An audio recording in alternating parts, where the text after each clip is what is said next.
Now, we talked about in a previous video how to stay warm in the deer stand. We go right from head to toes, talk about proper layering, and really when it comes to clothing and layering, and this is so true, and some people kind of debate this online sometimes, but it really is. A lot of times, the more you pay for something, you get what you pay for. And so good hunting clothes are expensive.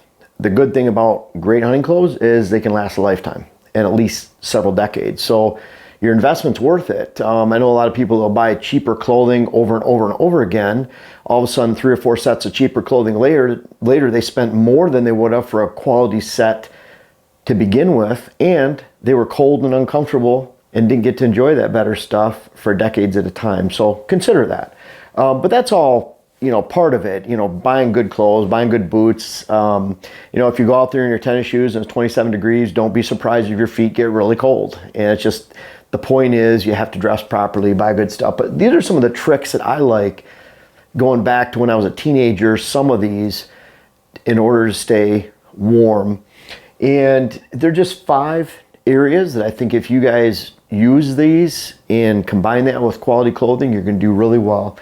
And number 1 is heat packs. Now, going back in the day when I was a teenager, I had this red velvet bag that was over this fuel cylinder that would be in there almost like a big lighter, had holes, and it would heat up. And that was something that actually worked. It would burn out pretty quick.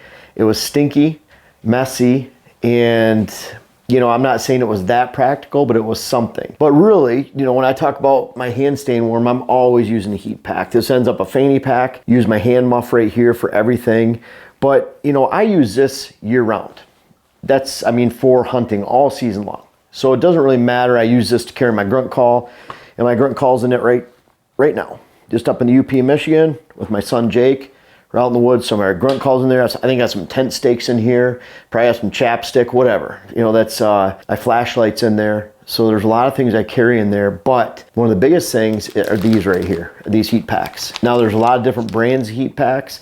I'm not sponsored by any of them, but I like the Heat Factory. And using all of them and being forced to use other ones, other brands, and not liking them. And I'm talking about, I'm routinely sitting many times where it's dark to dark and it might not get above 18, 20 degrees. So I want to stay warm. I've sat where it's below 0 for several hours at a time, literally below 0 Fahrenheit, not Celsius, where you're trying to just survive in the stand. And so these heat packs, you get the large heat packs. They're about $1 a piece, even when you buy them in bulk. They're not cheap, but they'll last a full 24 to 28 hours. And so if I'm using these in an evening sit, I use these in the evening sit, might be 3 or 4 hour sit. I'm putting them back in the hand warmer. I'm keeping them in the hand warmer. The oxygen's not getting to them, so they last longer. So when they're stuffed in there, that means the following evening sit, I can use them again. They're still warm till the end of that evening sit. On the other hand, if I take a morning sit, usually I'm sitting in the morning from daybreak till 12 or 1, so I'm sitting 5, 6 hours, a good long time. I'm using, it's cold then, so I'm bringing my hands, I'm moving them around a lot. So you're burning these out faster. They still last 24 hours. But when I'm taking a good morning sit to begin with, then I'm using these all day for that day. They'll work all day reliably. But by the next morning, even if there's a little heat, it's fleeting fast. And if you depend on them the next morning to keep your hands warm, you're going to be in trouble. What these allow me to do is to be able to use thin gloves. I've always used fingerless gloves. Back to the days when we would use these old Thermax gloves from Cabela's that I still have from the early 90s. My friend Mike Pratt and I used them, and I cut fingers off so that I could actually do things, shoot well with my fingers. I don't like a glove on my finger for shooting a bow or gun, but these allow me to keep my hands, get all my mobility, and be able to feel triggers and use light gloves. And these are awesome, really well. So they last a long time. I don't mess around with keeping them in plastic bags, Ziploc bags. People say you can make them last longer, but the reward is great. They last a little bit longer, but the huge risk is if I'm sitting out and I depend on them for a 5-hour sit and it's 16 degrees and they run out at hour 3, that's a big, big problem. And it's happened before.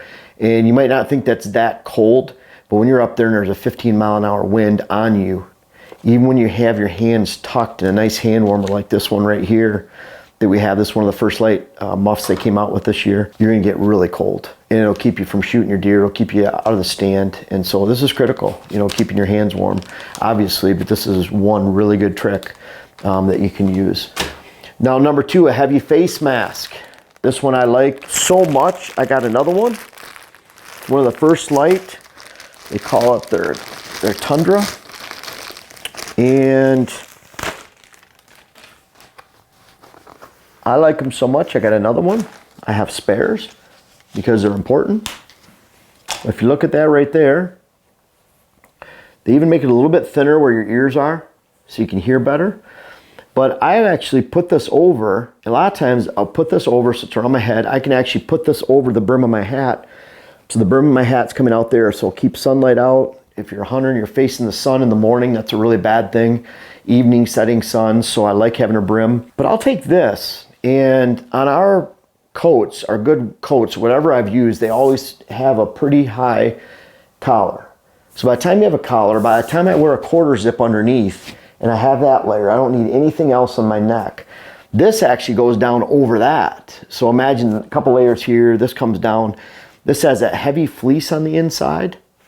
So it's pretty wind resistant, it's very warm, but I don't stop there because a lot of times I'll take another, I have the cap, I have this, and I'll even take another stocking cap and I'll put that on top. We use a thin or heavy merino wool hat, we'll put that over, and even when it's bad weather, I use even a Gore-Tex type cap so I can keep the water or snow or damp snow off my head. Say a 40-degree day and rainy or whatever day and it's snowing, just to keep that from going through all those layers and staying totally dry. If you're staying dry in your head, then you're warm. So I'll sometimes have 3 layers. I have a mid-weight face mask. I don't think it's in here, maybe it is. Here's one of the hats I use right here. And no, it's not in here. But I use a mid-weight face mask too. A lot of times in the earlier season or something very light. The bottom line, when it comes to staying warm, that full heavy face mask, a layer on top of that, the visor, you're good for any kind of weather. And it's really important to practice with this when you're bow hunting. So what I find is when you have your anchor point, tip of the nose, however you anchor on your jaw back here with your release, your fingers, whatever you're doing, when you have this heavy face mask, it's actually pushing your anchor point out away from your face. What that does is it makes you hit left. So a lot of times when you have a heavy face mask on, you can hit left 4 inches at 20 yards. So always practice with a heavy face mask on if you're bow hunting and just see what's happening. If you're right-handed, you hit left a few inches at 20 yards. If you're left-handed, you could hit right. So keep that in mind with a heavy face mask. But I'm never without a heavy face mask and hat to keep me warm during the late season. So consider this heavy face mask. Now, number 3, I have diabetes. I'm type 1. They call it late adult onset. I commonly have people that, they're health people, and they'll say, type 2 is a disease of lifestyle, and if you did this, you can get rid of your diabetes. When you're type 1, your pancreas dies. So this isn't something you just change your diet and it goes away. I have to take insulin to survive. Otherwise, my sugar levels keep going up. It destroys your organs. That's just the way it is. My son Sam's had it since before he's 2. He's type 1 juvenile diabetes. I'm type 1 late adult onset. My brother Kevin has the same thing. It's kind of weird. All our rest of the family always had type 2. It's almost a different disease. Type 2 you control by what you eat, maybe your lifestyle, exercise. Type 1 you control by insulin, because if you don't take that insulin, you die. So it does not matter. I can take a lot of insulin if I eat a bunch of carbs, but I have to watch it. I have to maintain my A1C, which is your overall level. And for that, there's been times I haven't taken care of it like I should over the last several years. I've had it for about 5 years. And so I have my toes will get a little numb, not when it's cold, just in general, they're tingly. They call it neuropathy. That's not a good thing. That means as a diabetes person that I haven't taken care of it like I should have. More even believing sometimes, I'll just control it with diet. And that doesn't work. It's type 1. Like I said, it's a different disease. And my son Sam's had it for over 14 years now. So with that, you have poor circulation in your feet and other extremities. But your feet, when it comes to hunting, what I've found is even if I wear lighter boots, I'll take some of these are Arctic Shields, they call them. And again, I'm not affiliated with this company or anything, but what I like about it, it's insulated. It folds up really small. If you just want to put it in a pack, and take it out. They even have clips if you just want to hang it from somewhere on your way out. But bottom line is, I can take my foot, put it in here, right here, and you can see right here, I had a heat pack in it when I hunted Michigan yesterday for their opener. And so I'll put my boot in there, and I could get away with not that warm of a boot. Put that in here, I put the heat pack right on top of my foot, and it keeps me warm, even with diabetes. So my 1600 gram Lacrosse Alpha Burleys that I wear used to keep me warm if it was gonna be 22 in the morning up to 35, high 30s during the day. My feet would stay warm with good socks. They don't anymore, unfortunately, just because of the diabetes and me not taking care of it like I should, which I do now. But bottom line is with these, that solves that. It was really enjoyable yesterday. 2 years ago, I sat with Dylan in a UP swamp and my feet froze. We tried the stick-on heat packs on the bottom of your foot and putting heat packs in there. It doesn't work.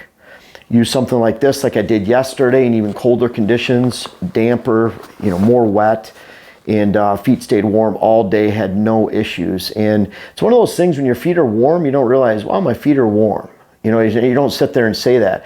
But when they're cold, you notice it all day. Dylan and I had to sit yesterday. I've repeated this a couple times or last year where we went into a stand. It was, I don't know if it got into the 20s maybe, 30, something like that. We went out, it was probably high teens, low 20s.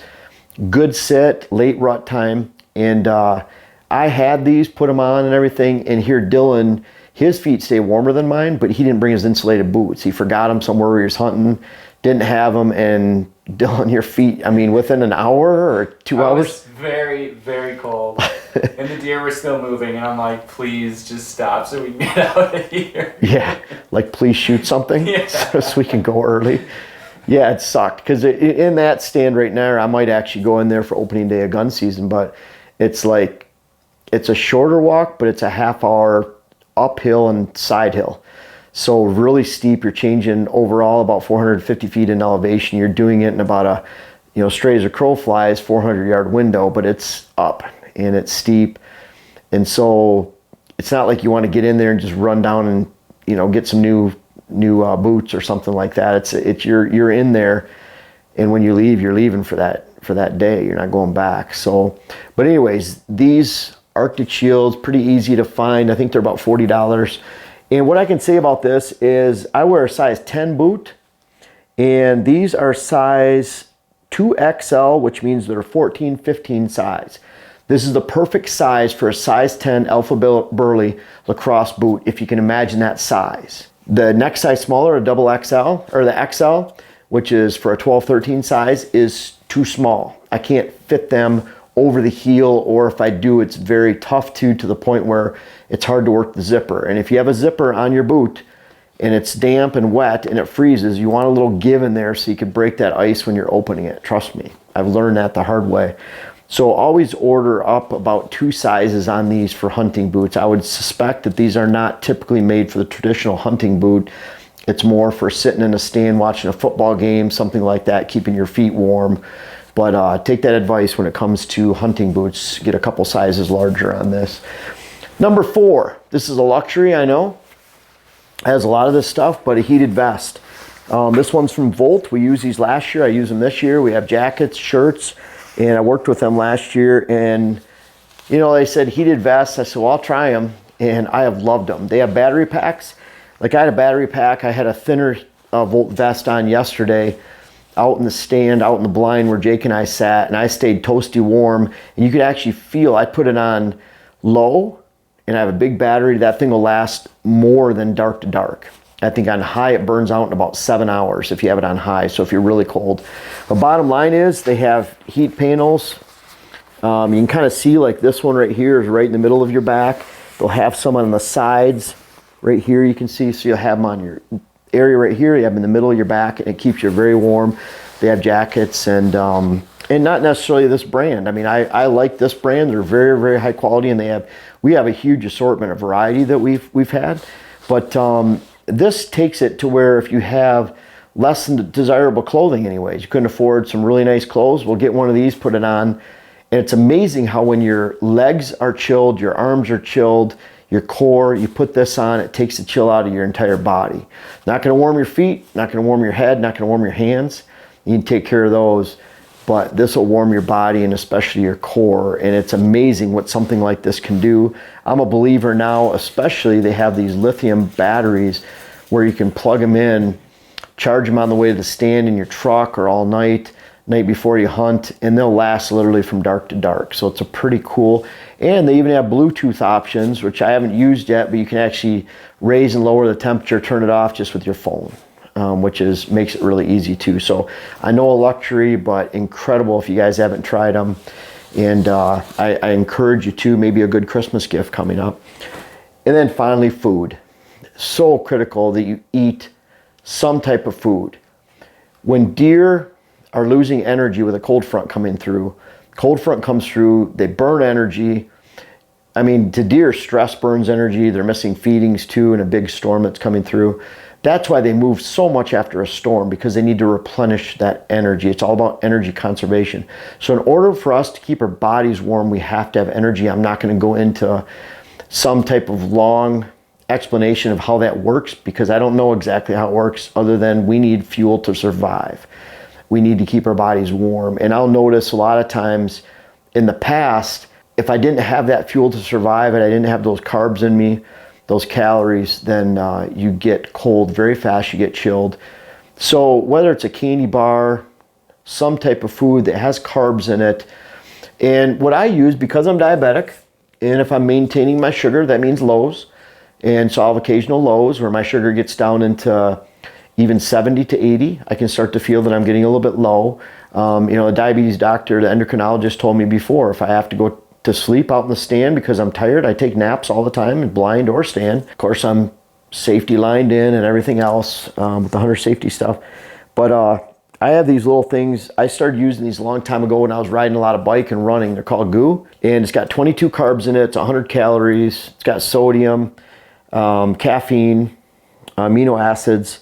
So I'll use this. They call it an energy gel. And so it's meant to give you energy on these long bike rides and runs, but in a deer stand, they can be perfect. And look at these little things. This one's called Jet Blackberry. You can buy them online, just a case, and they're perfect. They come in about 20, 25 flavors. Some are absolutely disgusting, and some are actually pretty good right here. So perfect for me, just being diabetic, but a perfect small little supplement to bring along with me. Not a lot of calories, but definitely some energy to burn. I'm a big fan of the meal bars, things like that, because you can take in calories. I'm also a big fan if I'm going out and sitting in a blind all day, and I do bring a pack, then bring in some sandwiches, food, candy bars, something like that. Then you have to put that energy in. It's often something, not only do I forget sometimes, but a lot of hunters forget that they have to put fuel in order to burn something and produce that energy and produce warmth. So these are 5 things that are real important to me outside of great clothes, great layering, and great socks. And I wanted to mention to you guys, you made it to this point in the video, so you're probably a good supporter of the channel. And something I wanted to extend to you and let you know, the first Lite, which is the emblems you see on here, that emblem right there, and you see on, well, it's actually right here too. But they have an annual gravy boat sale. It's their biggest sale of the year. It lasts for about a week. In fact, it's lasting from Tuesday, November 23rd to Monday, November 29th at midnight. Begins, I think, 10 a.m. Mountain Time or 9 a.m. Mountain Time on the 23rd. But it's up to 30% off their entire online store. There's certain items, like some of the more mid-weight stuff that people wear, a lot of the hoodies, that'll go faster. But like their Solitude, which is their mid-weight, I wear that more than anything else for a system throughout the entire year. That's 30% off. Their Sanctuary is part of the 20% online purchase for getting that off. I like those two a lot. Those are high quality clothes. And then all their layering. One of my favorites is the Furnace. I have several Furnace quarter zips or the Henleys, and I really like those because they're very warm. And then I'll layer something more like a midweight, like this right now. This is a Kiln, and it's more midweight. I'll layer this under the heavyweight. So great layering stuff. Again, most everything online is on sale. There's a few items that aren't. Some of their off clothing items that they sell on there, but all their clothing stuff is 10 to 30% off. A lot of it's 30% off, including the Solitude stuff. So I encourage you to check it out. The link is in the description, and you guys can check out that sale. I like extending stuff like that. It's not just saying, you know, here's a code that I'm pushing, and you go out and it's going to generate traffic that gives me points or something like that. It's not like that. It's just a sale that they have once a year. It's their biggest sale with the most percentage off. So I encourage you guys to take advantage of it, check it out. And I encourage you to try these 5 tips right here for really staying warm. Of course, we can talk about head to toe of all the layering it takes to stay warm in the deer stand and to literally stay alive. But if you're doing these 5 things, combining with high quality clothes, you're going to stay warm in the deer stand, and maybe you'll like hunting late season, late bow season. Maybe the second rut you can participate in early December, but you gotta stay warm. These are some of the tips that helped me survive for the 36, 37 years that I've been hunting, and I know they will for you too. Folks, I wanna make sure you check out my web class video series, whether it's how to design your food plot program or how to design your property in general. And we have a new one coming out that'll be how to hunt the rut. But these bucks back here are a testament. Some of these bucks go back to 93. They're even in different states. I urge you to check out those web classes that you can help yourself, help your land, help your hunt. The link is in the description. And also for those that have tried them out, I encourage you to offer some feedback in the comments below. Thank you.